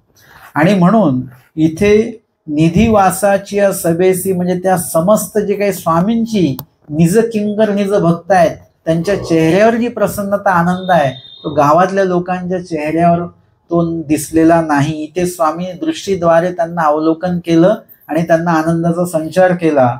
आणि भारद्वाज पक्षी आहे तो स्वामींकडे त्यांनी बघितलं स्वामींना. आणि जसं जसं स्वामींचा प्रवास सुरू आहे पुढे पुढे स्वामी विजय करतात तो स्वामींना बघतो आणि स्वामी जवळ आले की उडून परत लांब जातो आणि परत स्वामींना एकटक बघत राहतो की जेणेकरून अधिक वेळ स्वामींचं एकटक दर्शन घेता येईल. म्हणजे ते पण समोरून स्वामी दिसले पाहिजे, श्रीमुख स्वामींचं दिसलं पाहिजे, अशा दृष्टीने त्याचाही प्रवास चालू आहे. म्हणजे परमेश्वराने एखाद्या जीवाला बघितलं तर तो जीव वेधला जातो. आणि त्याच वेळेला असं पण आपल्याला लीळा चरित्रामध्ये दिसतं की एखाद्या जीवाने देवाला पाहिलं तर तो सुद्धा वेधल्या जातो. देव त्याच्याकडे बघत नाहीये. उभय हाटवटी या गोसावी बीजे करीती, उभय हाटवटी स्वामींकडे बघते, उभय हाटवटींकडे स्वामी मात्र बघत नाहीत. दुसऱ्या एका लीळेमध्ये ते महिसे जे आहेत ते स्वामींकडे बघत नाही आहेत, परंतु स्वामी त्यांच्याकडे कृपादृष्टीने अवलोकन करतात आणि मग ते सुद्धा स्वामींकडे बघतात आणि त्यांचा जो रोष आहे ते स्वामी हरण करून टाकतात. काल आपण वाघिणीच्या लीळेच्या संदर्भात स्वामींची तिची दृष्टी एक झालेली आहे, तिथे ते शांत होतात. अशा प्रकारे परमेश्वराच्या दृष्टीद्वारे म्हणजे कृपा दृष्टीद्वारे जीवाला वेद संचरतो जैसा मासळी यायचा हा पाचवा दृष्टांत आपण आज या ठिकाणी घेतला. आणि त्यासोबत त्या संबंधित प्रकरण वर्षाची पूर्वार्ध 110 क्रमांकाची पैठण येथील लीळा जी आहे माय धुवा भेटी ही लीळा या ठिकाणी आपण श्रवण आणि चिंतन केलेली आहे.